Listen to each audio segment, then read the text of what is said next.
Hello, Morongo Basin, and listeners around the world online at Z107.7 Here is the Z107.7 local news for Friday, August 15th, 2025. The alleged DUI driver involved in a collision that left one man dead and one man injured is facing murder charges. The California Highway Patrol says that Lucy Barajas, a 41-year-old resident of Yucca Valley, was the driver involved in hitting two men in their trucks on Tuesday afternoon. The CHP says that Dietrich Kelly, 41, and William Adams, 26, both residents of Yucca Valley, were standing on the shoulder of the state highway when they and their trucks were struck by Barajas. Kelly was pronounced dead at the scene, and Adams was airlifted to Desert Regional Medical Center, where he is being treated for critical injuries. The CHP says that Barajas was intoxicated while driving. She was initially arrested for investigation into vehicular manslaughter, but the San Bernardino County District Attorney's Office has increased the severity of the charges. Lucy Barajas is being arraigned on charges of murder and gross vehicular manslaughter this morning in San Bernardino County Superior Court. Barajas is currently being held at the West Valley Detention Center on $1,250,000 bail. A Yucca Valley man was arrested on suspicion of the ongoing sexual abuse of a child, and detectives suspect there may be more victims. On Wednesday at around 12:30 p.m., San Bernardino County Sheriff's deputies were dispatched to Crestview Drive in Yucca Valley. While investigating, they determined that Raul Custodio, 44, had committed continuous sexual abuse of a child. Custodio was taken into custody with no further incident. Raul Custodio was arrested on suspicion of charges related to the continued sexual abuse of a child and is being held at the West Valley Detention Center on $250,000 bail. Detectives believe Custodio may have other victims, so they have released his photograph. You can see it at our website, Z107.7fm.com. Anyone with information regarding this investigation is encouraged to contact Detective Abels or Detective Bengard at 760-366-4175. Yesterday, the 29 Palms Tourism Business Improvement District circumvented a controversial decision to extend opportunities for outside communities. With more, here's Heather Clisby. With 29 Palms Tourism Business Improvement District Chair Rakesh Mehta out on an excused absence, Vice Chair Ashton Ramsey led a discussion yesterday that tackled proposed changes to the Visit 29 Palms TBID sponsorship and event grant program guidelines. Most changes were to clarify language, but an idea that the program be extended to outside communities within the Morongo Basin proved too much. Several statements from residents and stakeholders urged the TBID to keep the program local, with one business owner, Jimmy Brower, remarking that it would, quote, create competition against your own community. Thus, the controversial item was removed while other changes were approved, including that recipients must enter an agreement with both Visit 29 Palms and the city. Event location definition expands to include Desert Heights, Indian Cove Campground Amphitheater, the northern boundary of Joshua Tree National Park, and Wonder Valley. The application deadline for events scheduled between January and June 30th of next year is October 1st. TBID also approved hiring a contractor to run their social media content. Out of 15 submissions, it was narrowed to 3, with Camry Rounds being the top choice. Monthly costs will range from $2,000 to $2,500 plus and will be funded through the TBID's contract services budget. And speaking of budgets, TBID's marketing director, Brianne Desastre, reviewed the proposed fiscal year 2025-2026 Visit 29 Palms tourism marketing plan and budget, sharing a projected revenue of over $557,000 and planned expenditures of nearly $548,000. Desastre noted there is an 11% increase in room inventories this year and that resources will be put into advertising via broadcast, streaming channels, and billboards. Also covered in the meeting was the welcome news that the city has advanced to the public voting phase for a $120,000 multi-year grant from the Levitt Foundation for a free outdoor music series. Anyone, anywhere, can vote online or by text September 5th through the 15th at levitt.org. And yes, we will remind you. Reporting for Z107.7, I'm Heather Clisby.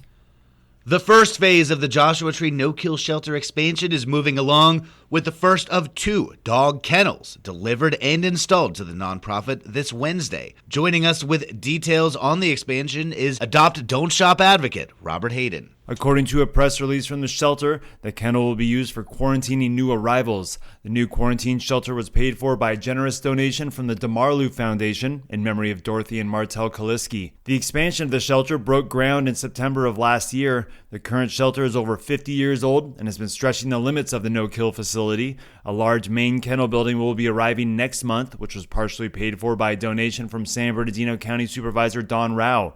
Board of Directors Donna Davies says that due to the generous donations from faithful supporters, the upgraded kennels will be paid in full.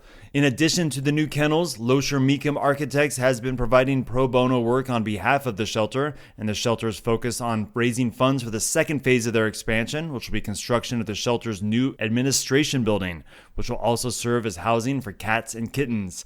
You can see a photo of the new kennel at our website, or you can swing by the Joshua Tree No-Kill Shelter at 4646 Sunview Avenue, right off Sunfair Road, just east of Joshua Tree. They're open Wednesday through Saturday from 12 to 4 p.m. Find more information at joshuatreenokillshelter.org. Reporting for Z107.7 News, I'm Robert Hayden.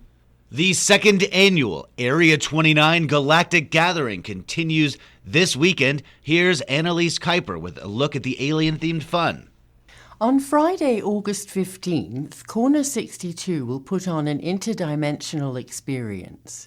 Beginning at 3:30 p.m. with an interactive art installation by Flock Flock Flock, this event features emotional encounters of the 29th kind.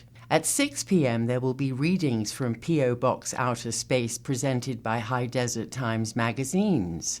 A psychedelic performance by theremin sensation Rocky Angel follows, where electromagnetic fields are manipulated to produce eerie, ethereal sounds. Finally, at 8 p.m., there will be a galactic screening of the second-best hospital in the galaxy with designer and producer Robert Eisenberg at the Scorpion Lollipop. There will be vegan Vietnamese food by Mystic Meals, and Desert Midnight Lemonade with their specialty curated mocktails will be there too. Mojave Moon Apothecary, located at the historic plaza, is delighted to announce the return of the planet Zelatron, exhibit offering an enchanting experience which blurs the lines between fantasy and reality. On planet Zelatron, all minerals and flowers have phosphorescent qualities. Open throughout the weekend, Heather and Paul would love to show you their store, which is filled with rocks and minerals, tinctures, and other goodies. Because I feel like so many like crystal shops and rock shops, they're like, don't touch, like you break, you buy, and we're super kid friendly, and like I tell everyone that walks in the door, touch everything, you know? Right. My favorite thing is when kids come in here and get to experience this. I mean, what kid doesn't geek out like on rocks? The interdimensional galactic party continues all weekend with Alien Probe landing under the stars on Saturday at the 29 Palms Inn and Space Jam on Sunday at the Plaza for a grand finale. Tune in to Z107.7 this Saturday for more details on weekend events. Reporting for Z107.7 News, I'm Annalise Kuiper. The Morongo Basin Healthcare District has issued a call for vendors to participate in their annual health fair on October 11th at Freedom Plaza in 29 Palms. A vendor application may be downloaded from morongobasinhealth.org. The deadline is September 26th. The purpose of the popular annual event is to provide information and resources to our community. Vendor products or services must be health-related or benefit community members in some way. And finally, if you're interested in learning how to make a mosaic, Kathy Snodgrass will be teaching a comprehensive yet easy-to-understand mosaic class at the 29 Palms Art Gallery on September 20th and September 21st. All necessary items will be provided, and at the end of the course, students will have a lovely piece of artwork to take home and the skills to create more. Space is limited to 12 students, so they ask that you register as soon as possible. You can register at 29palmsartgallery.org or by visiting the gallery any Friday through Sunday, 11 to 3. That's our local news. Hear local news 7 times a day, 7 days a week at 7, 8, 9, noon, 4, 5, and 6. If you hear about news happening, let us know. Email us at tips@z1077fm.com. Reporting for the Morongo Basin News Leader, the award-winning Z1077 Local News, I'm News Director Jeff Harmatz.